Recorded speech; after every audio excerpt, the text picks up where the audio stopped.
what are other basketball players thinking? LeBron James, either tweeted or Instagram posted something recently today that expressed his extreme level of frustration. And I think that Doc Rivers' remarks last night, powerful and eloquent, they moved me enough that I reached out to Doc at like 2 o'clock in the morning to just exchange ideas about what is this?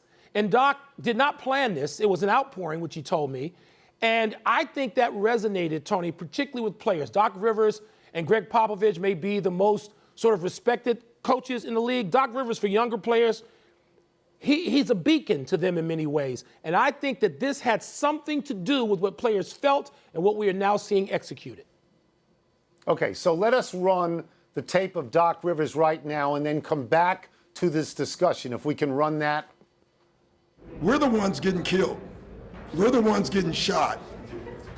It's amazing to me why we keep loving this country, and this country does not love us back. My dad was a cop. I believe in good cops.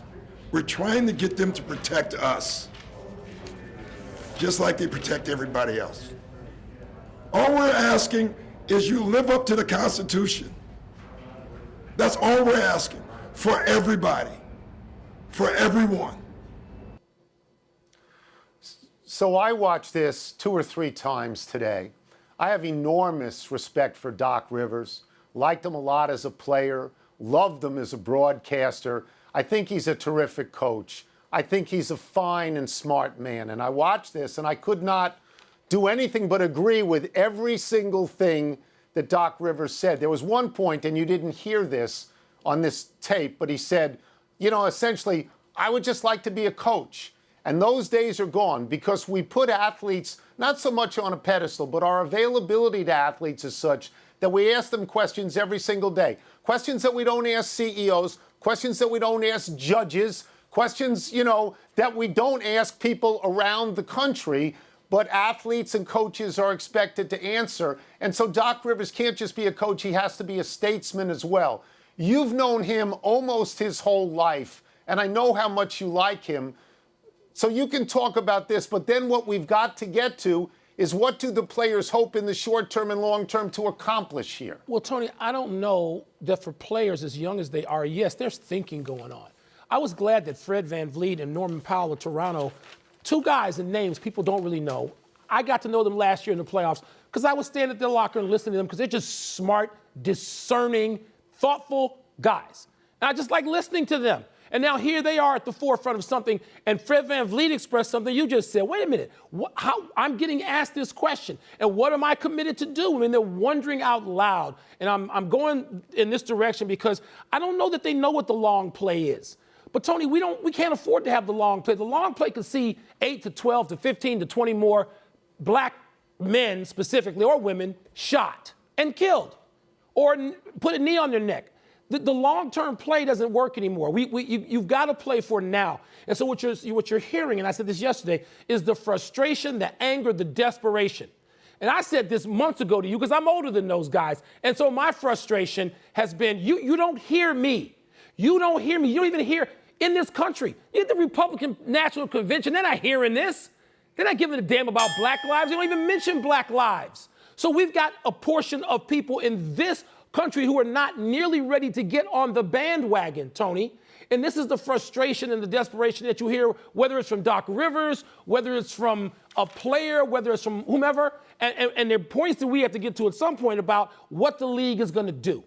This league is not going to just push back on these players, as I suspect another league, the NFL, would have done months ago, if not weeks ago. I think that Commissioner Goodell has made a U-turn, but I don't know about the owners backing him.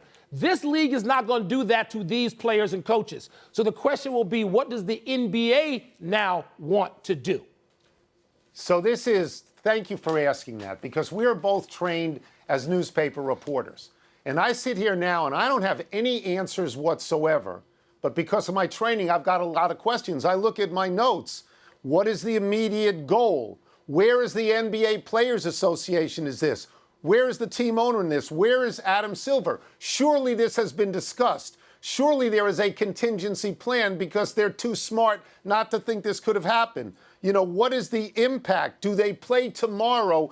Do they stop playing? And then my last note, Mike, is I honestly never imagined this, and I'm looking blind now. I have no idea what will happen next. Do you? I imagined it last night. Yeah, you could see it coming, Tony. Before Doc even talked, if we just listening to players, I talked to a few people in the bubble and a lot of people outside of it, and this was percolating. Yes, because the short term, Tony, is to get people to stop killing folks. That's the short term. That's the short term goal. Stop shooting me. Stop.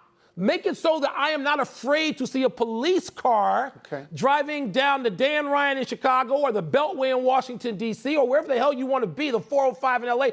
Make it so that I can not look over my shoulder at a police car and worry if my son is going to be safe in the car. These are the immediate questions that we are dealing with, and this is the emotion you heard in Doc's voice. And how, look, think about the complexity for Doc, the perspective. His father was a cop.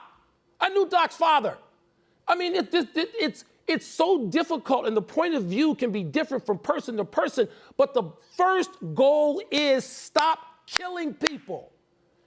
And Tony, I told you all spring, I am not singing Kumbaya. I don't believe that the country has made a turn. I don't, because people are still getting shot. When people are not shot anymore, then I'll say, okay, let's hold hands and sing Kumbaya. But I told you all spring, I'm cynical about this. This is why. Kenosha, Wisconsin is why.